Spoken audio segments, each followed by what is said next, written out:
There's a pretty one, Ulysses.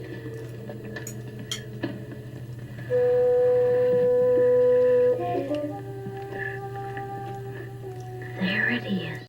Hello BookTube, I'm Sean the Book Maniac. Welcome back to my channel and welcome to another Alfresco Friday Reads, but this is one of the more unexciting locations for an outdoor Friday Reads because I'm sitting on my balcony with this lovely gray backdrop, but maybe it makes me not look quite so pale, I don't know. I just didn't have the gumption to lug all the books and paraphernalia out into nature today. I just didn't. I'm tired. I got it all packed up and started picking stuff up and thought, this is going to be an ordeal because I needed to take my chair today. I'll explain why in a minute. Plus the tripod, plus a heavy bag of books, plus my own briefcase, my own book bag full of books. So it was just like, this is going to kill me. So here I am. I've always been quite self-conscious about filming on my balcony for some reason. It might have to do with a neighbor moving out who always sat on his balcony. So, anyway, I'm in a great mood other than being a little tired. I'm often tired on Friday because, I work so hard.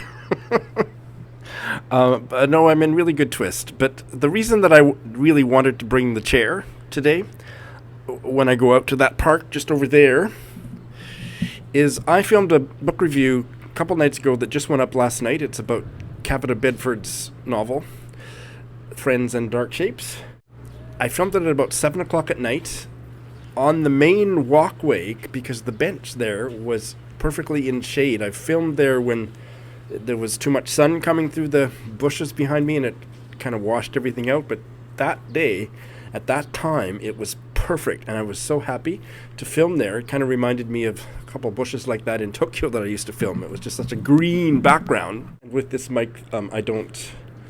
most of the noises are really muffled, as you can just really hear my voice. But while I was filming it, people were walking by, and one man in particular, but several people thought, because I've got my iPhone on the tripod, I'm filming myself sitting here, but quite a few people out for a walk thought that I was filming the opposite direction, so they didn't want to get in front of the camera. They didn't want to interfere with my whatever they thought I was doing, filming nature.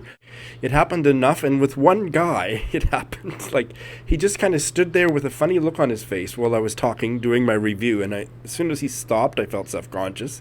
This all got edited out of the final video, and I thought, is he one of these weird people? I encountered several like this in Japan, where they just were so curious about what I was doing, and they would come kind of watch me like I felt like I was at the zoo, and that's what I thought he was doing, just kind of gawking at me because I was doing such an unusual thing in public. And so finally, at a certain point, when I got more and more self-conscious, I just looked at him. I said, "Can I help you?" And he said, "Oh, I'm just waiting for you to finish. I don't want to stand in front of your camera," is basically what he said. And I said, "Oh my God, I'm so sorry. No, I'm filming myself. Please go, keep walking. You're not in the view. The view's on me." And so then I thought, you know what? I don't want to deal with that anymore. So I have to bring my chair. If I'm going to go out in that area, unless I'm sitting at the picnic table, the benches just people. I don't want that to keep happening. People misinterpreting what I'm doing, thinking that they're going to be disturbing me if they keep walking. No, I don't want any of that. So that this morning, I'm going to take my chair and sit somewhere that's out of everybody else's hair, and the chair and the tripod and this huge bag of all these books. Isn't that an interesting story? And I've got one even more interesting. Are you ready? Oh, and my first Starbucks Frappuccino of the season. I am becoming a social activist in Saskatoon for my own selfish reasons. The nearest grocery store, it's a Sobeys. It's expensive, but it's the nearest one, so I do a lot of my shopping there. And they have long had a bench that I use, unless some little old lady isn't already sitting there, but I use to rest my back, because by the time I walk over there, it's about a 12-minute walk, do my shopping. Before I carry heavy groceries home, I need to sit down for about 10 minutes just to rest my back and carry on. And about a month ago, that bench disappeared, and I freaked out, and I asked the cashier, and they said, oh, it broke, because it was rusted, the metal part of it rusted, and it broke. And I said, oh, so you're getting a new one, right? And he said, no, I don't think the manager's going to replace it. And so I complained to customer service very calmly, in a very with Canadian calmness. And she said she would pass my concerns along. And then now a month has gone by, so I wrote an email and I sent it to their regional head office. I don't know where it was, Winnipeg. And I CC'd the Saskatchewan Abilities Council, because in my message I said there are lots of people that have far greater physical challenges, limitations than I do, but mine is I can't walk or stand up or carry stuff without sitting down to rest a lot. And so I said, I can't shop at this store if that bench is gone. And really, there's no reason why, with all that empty space beside the entrance, that you wouldn't have 3 benches. Because often I can't sit down because, a lovely little old lady is using it, and she needs it more than I do. But don't just replace it. Put in a few more, because I thought this was the era of respecting the elderly and disabled people with disabilities. Like, what the hell? I said, your competitor up the street, do you want to know how many benches they have at their entrance? 6 or 8. The co-op. So I got an email from the regional office, and she said, can we get your phone number? We want our manager to call you, and they prefer the personal touch. And I hate talking on the phone, but I gave my number, and I haven't heard anything. But I am socially activated, people. I will keep you posted because it's so interesting. I had to wait a long time this morning before I could start. Once I decided I was filming on the balcony, I had to wait about 15 minutes. Some maintenance guy in the building across the way had a leaf blower. There's no leaves. I think he was just blowing dust, or I don't know what he was doing, but he walked all the way around the perimeter twice. And it's just the noisiest machine. And what the hell was he... And they use it in the wintertime too. They're blowing snow with it. I don't know anyway, so... a little bit grumpy, but otherwise happy to be here. How are you? This is going to be kind of a strange Friday Reads, because it's been a bit of a strange reading week. I've been very busy on BookTube and on Patreon. Here is the week in review, which goes back to the Latin word porcellus, meaning young peg. It goes back to peglet, boys and girls. And that goes back to a Proto-Indo-European root, which, I remember watching this movie, and it was the first boner I'd ever seen on the movie screen. Porco. Not Porkies, but Porco. Lesbian fiction became associated with writing particularly about sex and writing, intensely about relationships. My partner published a mystery with a lesbian press. It's very good. And the editor kept saying, can you put more hot sex in it? And my partner was saying, no, this woman's running for her life. She's got something else on her mind right now.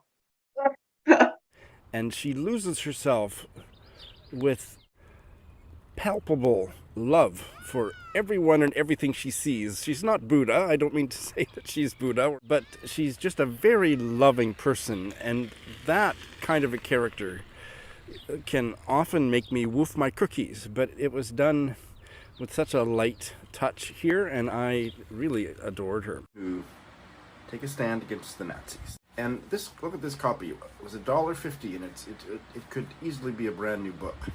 We're in the middle of choosing a book for a September read-along for the mid and top tier patrons over on Patreon. Can't wait. By Huang Zheng, I believe the author's name would be pronounced. And it's got a lovely cover. It is set along the banks of the Baki River. It's a rural village in the Zhuang community of southern China. The author, Huang Zheng, is a member of the Zhuang minority, which they have their own language, and they mostly live in southern China. And this is a story about one small village of those people. All right, so it's been a strange reading week because I've only finished one, and I have one bale to tell you about. I've started a bunch, but I've gotten such a bare start on those many, many books that I almost feel like it's a waste of your time and mine for me to... And you know what? I'm going to make a decision right now. I'm not going to talk about my initial impressions on any of... I think I started 8 or maybe even about 8 books last week. I've read less than 10 pages or less in each of them because my focus has been elsewhere. So I'm not going to give you my impression of the first 10 pages. All of them are starting out good. I'm not even going to name them here, okay? That takes a lot of pressure off myself. I will tell you about the books that I'm going to start, even though I only finished or bailed on a total of 2 books. I'm going to start a bunch more because, you know why. Because this is the way I am in the world. But let me tell you about the bail. The bail was because this was only going to end up being a 4-star read.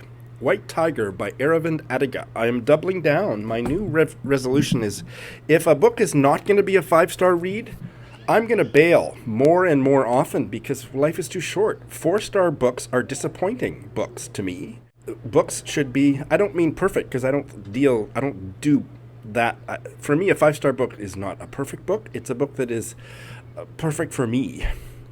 So if a book is only going to be a 4-star read, why would I bother to finish it? I know that I'm sounding crazy. Lindy thinks I'm she says, hilarious. But no, I'm doubling down on that. So I bailed on this because I thought, you know what? It's not a Sean book, and I'm only going to like it. I'm not going to love it. Life's too short for that. I think I did about half of it as an audio-text combo, mostly on audio. And I didn't like the protagonist. The writing was great. I didn't think it was very funny. It got a half smile out of me once or twice. It was a great portrayal of the lower caste people, the lower class people in India. It was very satirical. I don't like satire. And I didn't need to finish it for any reason that I could think of because it was only going to be a 4-star book. So call me crazy, but that is my bail. I'm glad I tried it. Glad I decided not to finish it. The book that I finished is, without a doubt, going to be my book of the year. It is, in fact, one of the best novels I've read in my entire life. This was a buddy read with Joe Smith, and it was this novel translated from the Swedish. Collected Works by Lydia Sandgren, translated from the Swedish by Agnes Broomé. And this is a debut novel. I can't believe it's a debut novel. It is one of the most assured, confident, emotionally, aesthetically, social-politically, literarily satisfying books I've ever read in my entire life. So the first thing that I want to complain about is I just did the research, and somebody please double check my work, double check the dates and stuff, but this translation had a UK pub date of January 30th, 2023.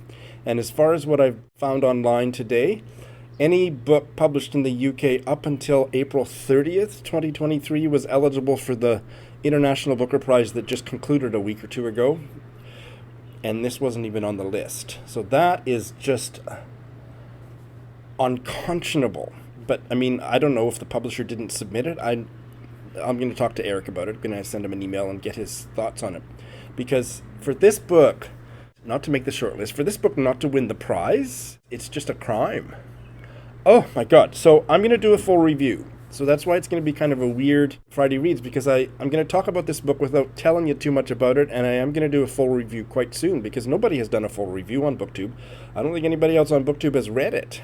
This came to my attention through Ashwin from Kerala State in India. I saw his Goodreads review, did a bite-sized book chat with him, and suggested to Joe Smith that we buddy read it because of all that, and we did.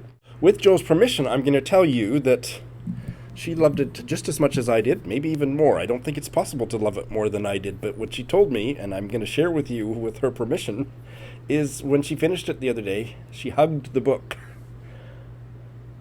For us to agree this deeply on a book, I mean,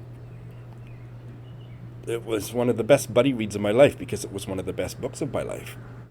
So, it's hard to talk about the book without giving any spoilers, and I'm certainly not going to spoil anything. So I will just say the present of the novel is set in fairly modern-day Sweden. I think it's in the early 2010s, maybe.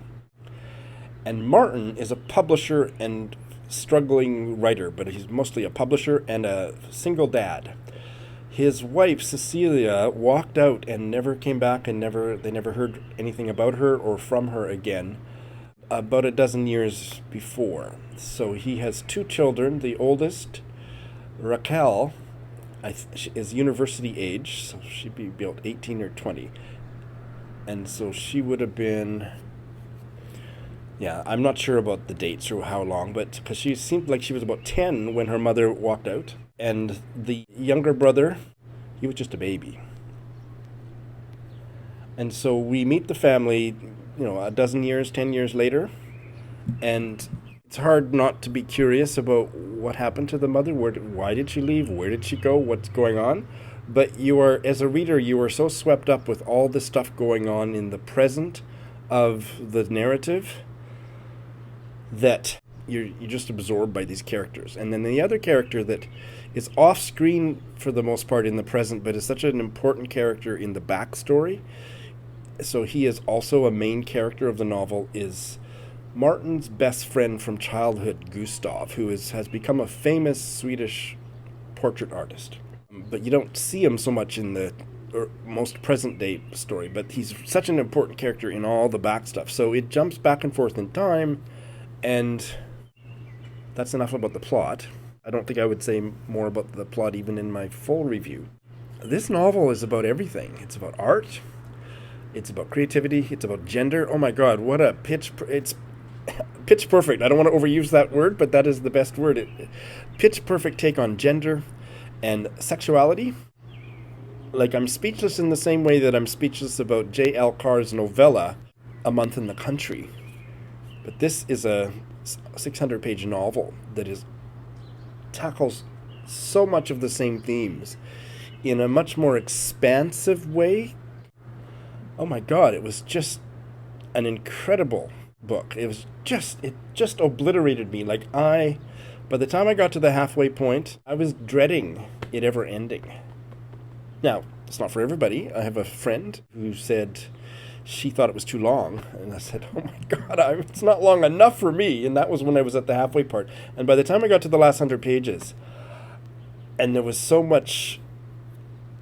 many answers were starting to be revealed, but yet in a way that raised a whole bunch more questions that never got answered, which was also a pitch perfect thing about this novel.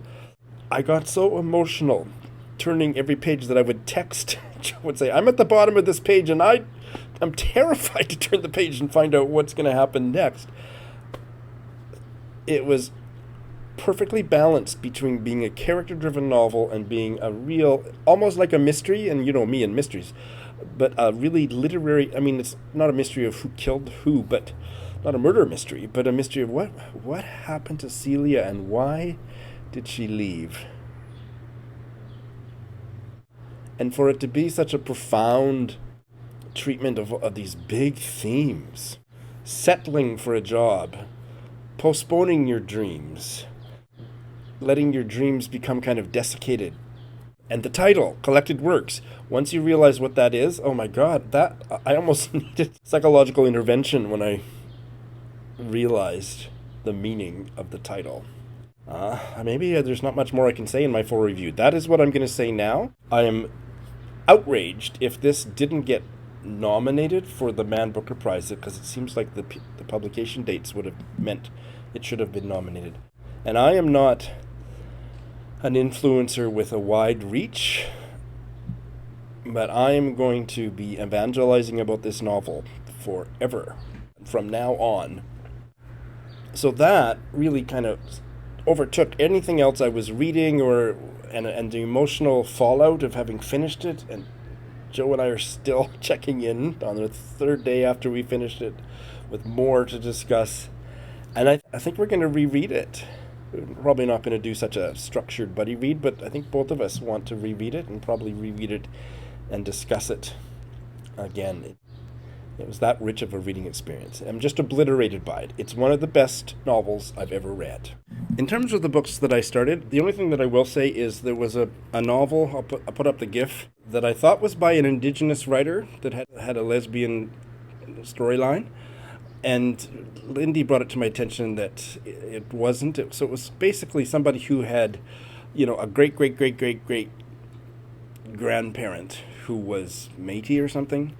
But she didn't ever represent herself as being an Indigenous writer, but I misinterpreted, and I don't read books like that. I don't read books to be clear, I don't read fiction by white authors about Indigenous experience. I just don't. So I ditched that in favor of Tomson Highway's The Kiss of the Fur Queen. This is, I think, his only novel. He's a gay Indigenous playwright and memoirist and musician. Incredibly talented guy. And I had the hardcover first edition of it on my shelf for years, never read it. I don't have it anymore. And picked up this used copy at the book sale, the Symphony book sale last year. So I'm reading it It's an autobiographical novel, and because it's autobiographical, both Tomson Highway and his equally, if not even more so, talented brother Rene Highway were both gay. And this is a story very much about them. Read the first 10 pages. It's starting out good. I'm not going to say any more about all the other books that I've started. Just going to tell you about the ones I'm going to start this week. To reiterate, I only finished 2. One I finished. My top read of 2023. And yes, I am calling it that early. And boy, won't it be an incredible read that might knock it out of first place. I can't imagine a book doing that for the remainder of the year. Plus the one I bailed on because it was only going to be a 4-star read. I'm starting 4 new books in the coming week just because I have commitments. Because I'm a silly old coot. One is a debut novel from the UK by a Black British author. Small Joys by Elvin James Mensah. Jeepers, I'm going to have to give my toaster oven back. I didn't mention that Elvin James Mensah is a gay Black British novelist, and Small Joys is a gay novel. I'm looking forward to getting into that one. June is also Indigenous History Month. I haven't read any nonfiction about Indigenous issues so far this year, I don't think. And this book was recommended by one of my heroes, Chief Delorme, who is the chief of an Indigenous First Nation in Saskatchewan. I don't have that name of that nation in my head, but... Okay, so first of all, it is the Cowessess First Nation. And secondly, I'd kind of forgotten, my mom did tell me that Chief Cadmus Delorme did not seek a third term as chief of the Cowessess First Nation. So just in April, there was an election, and it is a new chief, Erica Bodan. I heard him speak at a conference last year and fell in love with him. And this was one of the books that he recommended everybody read. No Surrender, The Land Remains Indigenous by Sheldon Krasowski. As far as I understand it, it doesn't sound like an Indigenous name, does it? This chief recommended it, so that is all I need to feel like it's a book I need to read. So it's all about all the ways in which Canada committed genocide on the Indigenous people, particularly in Western Canada. Even though I've read several books about that, it's a topic that I, as a white settler, need to know a whole bunch more about. Heidi is back from her fabulous European sojourn, and we are starting a buddy read. Our first check-in is on Monday, of a biography of the novelist who wrote my favorite novella, J.L. Carr, The Last Englishman, The Life of J.L. Carr by Byron Rogers. And as you may or may not remember or know, I do all my book hauls on Patreon now. And when I read the first page and a half or something from this book on that Patreon book haul video, and Heidi said, "Sean, we have to buddy read this as soon as I get back from Europe." So twist my rubber arm. It was a wonderful opening to the biography, and I can't wait to find out more about J.L. Carr. Now, Heidi and I have an interesting history with J.L. Carr because A Month in the Country, for both of us, is one of our favorite books. And then we read his debut novel. I can't remember the title of it. I'll put the GIF up here, and it was awful. And it was kind of an early draft. It felt like an early draft that should never have been published of what became A Month in the Country. In some ways, it was just awful. So I kept that book because I think it could be an interesting video to compare and contrast those two. So I've always kept that debut novel, even though it was absolutely terrible. But looking forward to reading about the man. And finally, I'm going to start this. I'm probably going to do it mostly or a lot of it just as an audiobook, but I have the beautiful hardcover of this Cambodian-American lesbian memoir, Ma and Me, by Putsata Reang. It's about this lesbian Cambodian woman's relationship with her mother. And I have the audiobook out from the library, so I'm going to get started on that. So that's what I'm starting in the coming week. Next Friday is going to be an unusual Friday Reads 2, I think, and it'll be quite short. So you're not going to hear very much about all of these books for a couple of weeks. So I hope I have more of them finished, so I can tell you about more than the first 10 pages. But in and amongst reading a life-changing novel, and I really mean life-changing in that from now on, any book that I read, this is one of the gold standards that I'm going to be comparing it to, because it has reaffirmed my faith in the fact that there are at least a number of pitch perfect Sean books out there. 4-star reads are going into the trash. I'm not gonna keep reading a book that has disappointed me enough that it's not going to be a 5-star read. And I feel liberated. How do you feel? Thanks for watching.